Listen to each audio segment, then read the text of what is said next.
Hey, welcome to What She Ate. I'm Shelley Chapman of EatRelateLove.com, and you are tuned in to a monthly series where I highlight women who have revolutionized their relationship with food in exchange for a better body, better relationships, and better lives. And we have Marla Golde with us today of YourFullPlate.com. I discovered her probably about a month or so ago, just doing stuff online, and I was like, okay, yes, please. I signed up for her newsletter because she's awesome. I love her perspective. It's refreshing, and it's so beautiful to see other women who have come through that struggle with food and their bodies and disordered eating and just arrived on this other place that's shiny, that's happy, that's peaceful. And she has yummy recipes. Oh my God, you definitely need to go over there and check her out. And she is going to dig in, dive deep like we always do with us, and just share her story. Marla, mwah, thank you so much. How are you, honey? I'm great, thank you. Good. So you are the creator of YourFullPlate.com, which you recently launched in the fall, right, of this year? Mm-hmm. So tell me, like, what started that? How did you, why did you create Your Full Plate? Well, I really love to write, and I felt like I had because of my own experiences, I felt like I had a really important message for women about food. I just felt like with my own struggles, I felt like I had come through my own struggles in a way that I know that other women were really looking to do the same thing. Right. And I had a lot to say. And with the recipe part, I just love to cook. I love food. I love showing how healthy food can taste really, really good and feel really good. Yeah. So it just felt like a message that I was just completely ready to share. That's also, so beautiful. I felt like with a lot of healthy living blogs, a lot of the stuff wasn't that practical for me. Mm-hmm. Like what I saw, it was, for me, and I'm like most women, or like many women, I have a busy life, and I felt like I really needed, I wanted to create a space where I could show that you don't have to have tons of time to cook and to exercise and, at the expense of the rest of your life to be healthy and to feel good. Girl, and thank you for filling in that void, because there's not enough saying that. I'm so serious. I mean, I've read different blogs and websites, and I'm like, that's cool and all, but that's just not practical for everyone. Like, it's overwhelming, especially when you come from a place that you have a history of struggling, like having eating disorders, which very much, especially like if you're, say for example, if you're on the end of like anorexia, there's a lot of control and restricting and planning and your mind is wrapped around food so much. And then even on the other end of bulimia and then even going into compulsive overeating, there's the same thing where this idea of overindulging and allowing too much and just constantly thinking about food. So the last thing for someone, well, especially for me as someone who's recovered from eating disorder, is I don't want it to become another thing. Yeah. I don't want to be obsessed with this thing. So now you want me to heal myself by doing this. And oh my God, it's just too many things. Totally. So when I read your blog and came to your website, I was like, oh, she gets it. This is awesome. We can vibe. So one part of your story is that you struggle with eating disorders from the range of starvation to binging, and you've gained and lost 40 plus pounds. Tell us about that story. Like what happened? Sure. I grew up kind of, I would say like a little bit on the chubby end of the spectrum. I think that I always sort of turned to food for comfort. I think that no matter what, I've always loved food, loved eating, been really fascinated by cooking but I think as a kid, I didn't really know how to handle my emotions, and food was a really good comfort for that. Right. So because of that, I was always a bit overweight.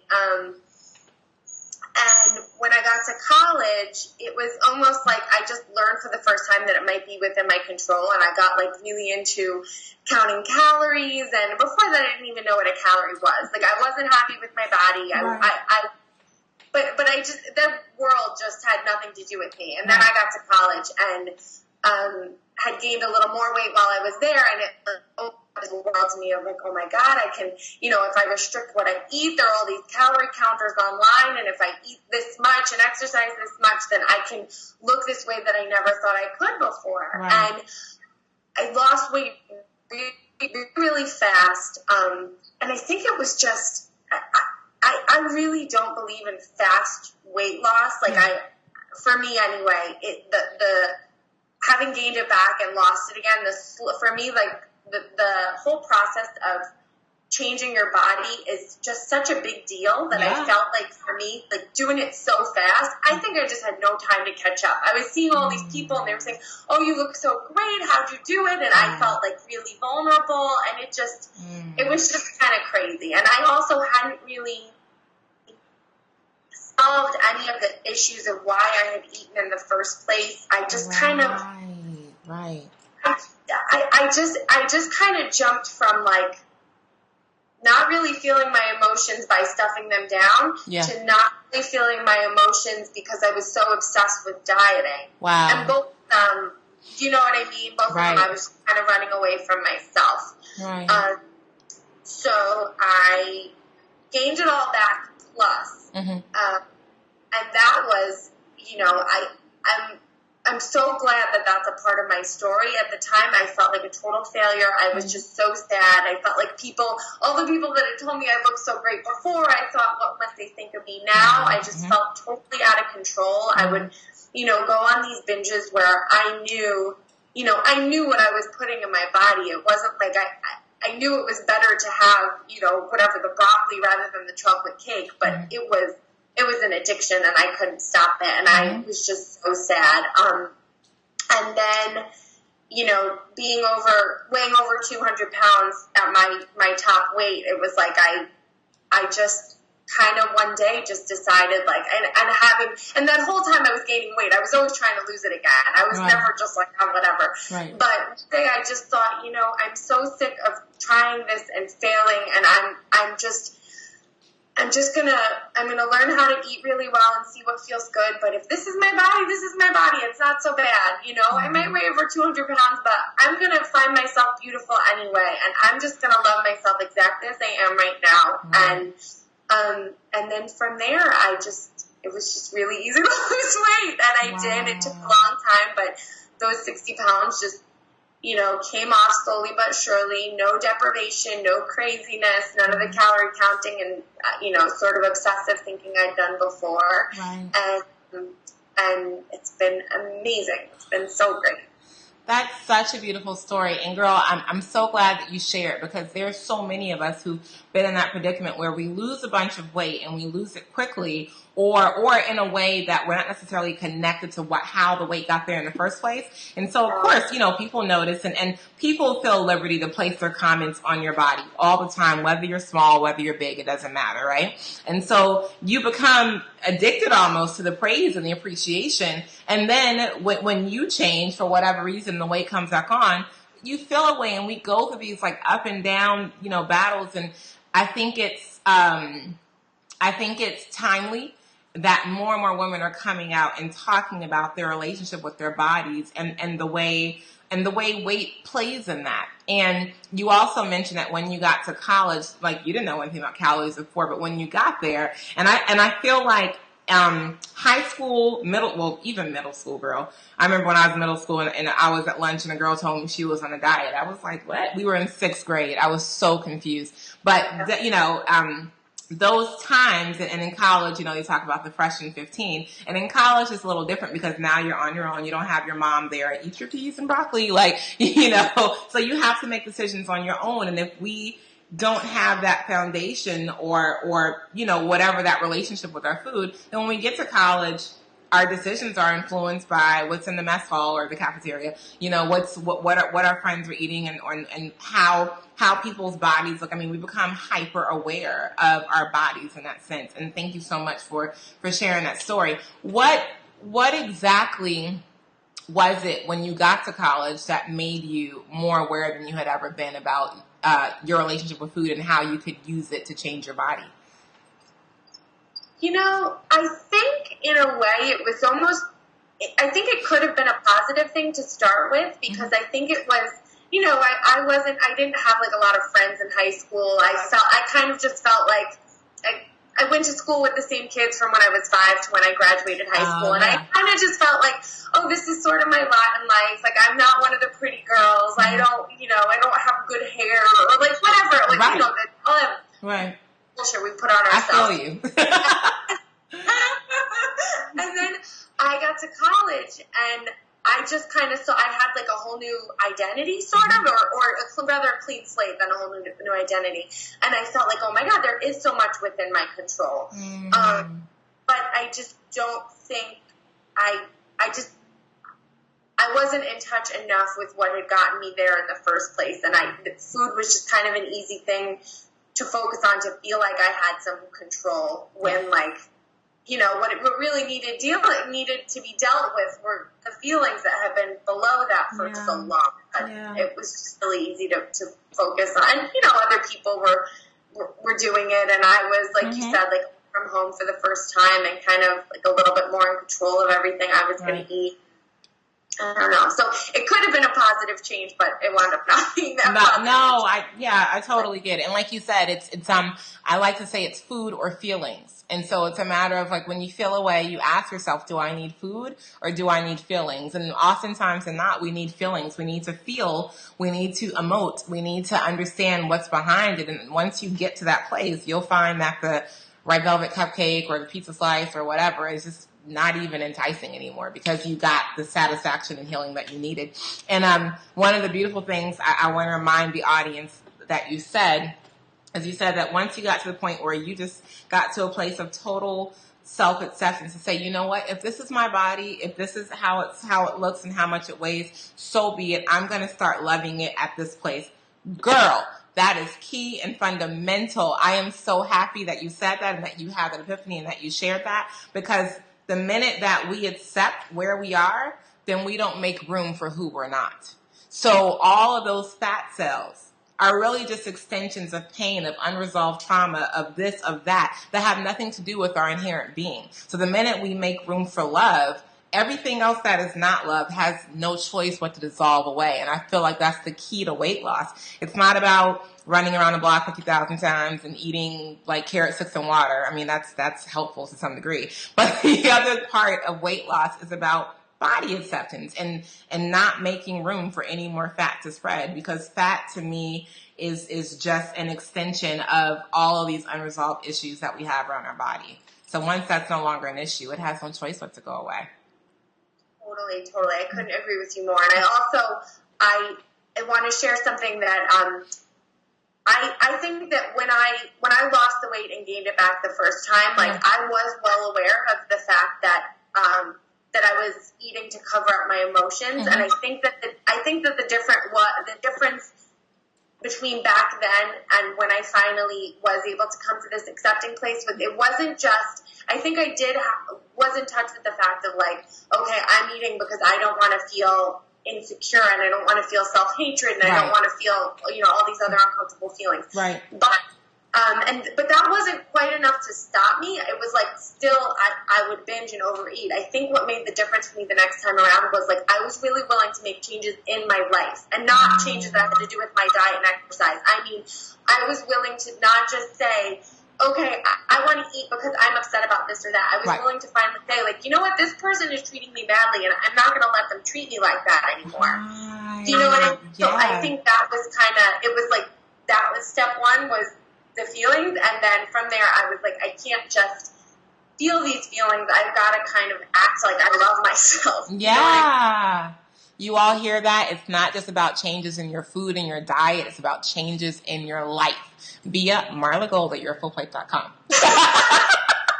No, that's awesome advice. So one of the things you talked about was, you said in your blog, you were feeling like a freak and hopeless about your ability to ever be normal about food. Girl, if that didn't touch my core, I came out the womb a foodie. I grew up in a cooking family. When I traveled all over the world, and I don't go shopping or go to whatever club and museum. My thing is, where are the restaurants? Can we try the food? And I know that feeling of feeling like you will never be able to enjoy food again. And that's a hard place to be in, because food is so yummy and it's so necessary. I mean, you have to eat to live. And for a lot of women that I talk to, there's this love-hate relationship, like, ooh, I love this, but it's so bad I can't have it. So can you give the listeners some advice and just part of your story around how you came to enjoy food again? It was no longer the enemy. Oh, that's such a good question. I think it was a really slow process. I think that learning how certain foods made me feel, I think that made a really big difference. But I also do, I love some foods that don't really make me feel that great health-wise, and I enjoy them when it's the time to do it. I think it was just like coming to a place where I loved and appreciated myself so much that it didn't, like, how can I put it?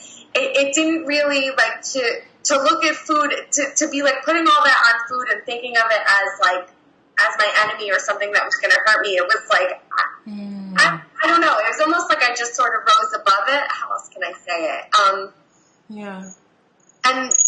And I think just learning also, like, I got to a place where I was like, really like, well, I'm not just going to put crab in my mouth. I think cooking helped a lot with that too. Like, there's something about, when I would binge, it's like I take all kinds of like processed, like, packaged food, anything I can get at the bodega at like 1 a.m, right? And stuff down. Whereas, like, I wasn't going to cook myself a big, beautiful meal and then binge on that because I had put so much like action and love into it. Right. You know what I mean? Absolutely. I totally get it. And the same way when you cook, there's a certain amount of energy that goes into that. So the minute you take one bite, have you ever seen or read Like Water for Chocolate?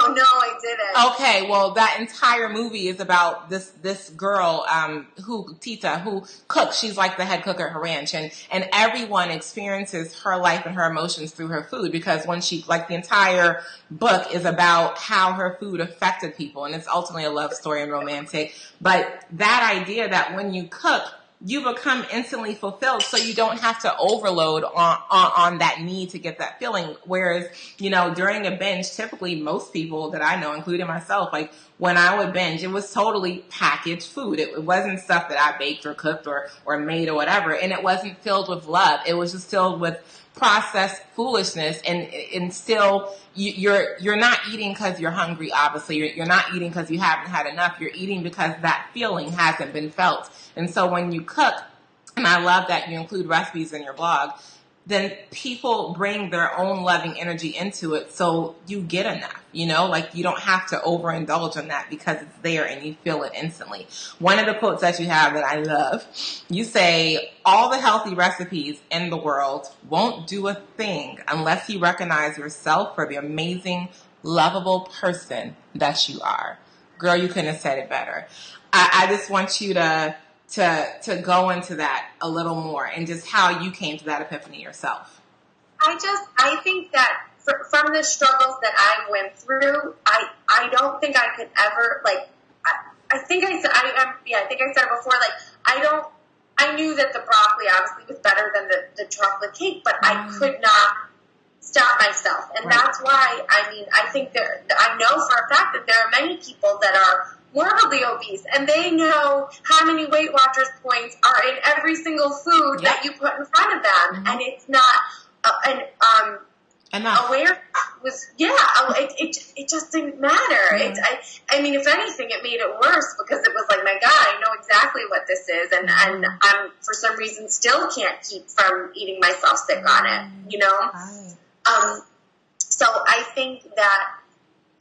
Like you were saying before, like, once you reach that point where you just feel so full up and you feel so good, that urge just sort of melts away. Like, it's not like I never overeat. I definitely indulge in foods that aren't healthy, right? Like, I guess it's like, it's not so loaded for me anymore. Like, yes. Like, it's not that big of a deal. And I honestly, I think that was also a big part of changing my relationship with food. Like, it's just not that big of a deal. And I think that helps me maintain my weight a lot. I think a lot of what was so hard for me before to maintain my weight, I was so stressed out all the time. Yeah. Like, I think I had my body in such a state of, with all those chemicals floating around and thinking, I'm so bad, I shouldn't have eaten this, blah, blah, blah, blah, blah, that that in itself, the food couldn't even digest properly. Right. Exactly. And what you said was so key. You said, it's not that I don't overeat or indulge. It's just that it's from a different place. It's not about replacing an emotion or a feeling, because I'm taking care of that part of myself. It just tastes damn good and I want more. I mean, we all do it at Thanksgiving, like the holidays are coming up, like we all do it, but it's a matter of where it's coming from. Yeah. Totally. And I mean, when I have PMS, like just like anyone else, I get cravings, or with the weather getting colder, I definitely will like crave different foods and different amounts. But totally. It's not as though I follow some perfect, diet all the time. Far from right. it. It just comes, like you said, it just comes from a totally different place. Yep. Definitely. Oh, I'm so excited. You see, you guys, why Marla had to be a part of this, because she's awesome. So, so not only is she awesome, but she's also engaged and getting married. Yay! And that always stands out for me.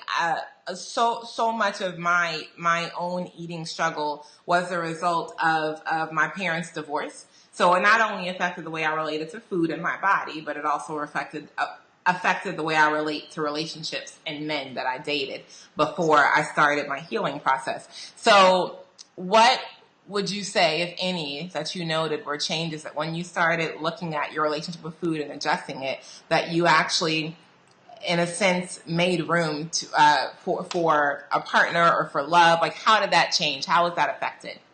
I think it was just all about taking care of myself. Like, it was just, it just kind of rippled over, where it was like, I was going to take care of my body in the right way, and eat foods that felt good to me, and move my body in a way that felt good to me, and get sleep when I needed it, right. and walk away from situations that didn't feel good to me. Mm-hmm. All that stuff that, then I definitely had, oh my God, I had such really, really bad relationships. Like, oh God.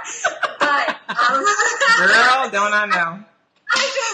I didn't know how to, I didn't know how to take care of myself. I didn't know how to stand up for myself. I think that the process of learning, how to take care of my own health and what an individual thing that is for me, I learned individually sort of that it was okay to have my own needs in a relationship, that I might be different from other people. Like, I'm a really sensitive person, and, there might be a lot of things that I feel like I absolutely need that other people don't think that's that big of a deal. Right. But like in coming to kind of peace with that in my body, like, well, my body has its own physical needs, and you know what? Like, myself, I have my own emotional needs too. Totally. And that is totally fine. And if someone can't fill it, no big deal. They're just not the right person for me. I don't have to contort myself and twist myself to fit what they want. Right.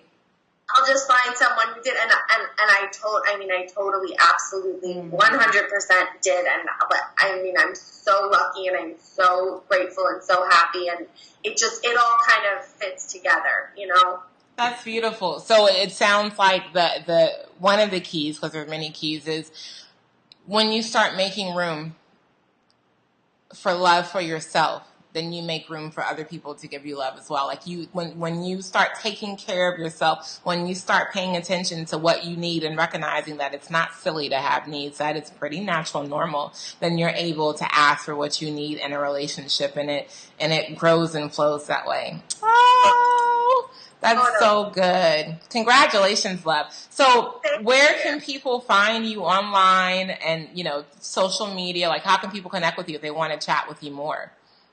Well, my website is, as you very sweetly referred to, is yourfullplate.com. Mm-hmm. And my Twitter handle is yourfullplate. And through my site, you can find a contact form to email me, or to sign up to receive updates of my blog, and really say hi anytime, any questions or anything. I absolutely love hearing about what people's struggles are, so I can address them, because we all are so different, and I love hearing what other people's experiences are and how I can help them. Are you on Facebook as well, Marla?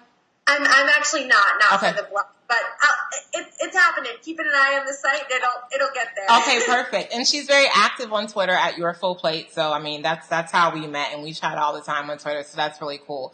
Girl, thank you so much. It has been my pleasure. You've just given me goosebumps and more value and just more confirmation that I'm on the right path and that this is definitely what I'm here to do. And I thank you so much for being that reflection, girl.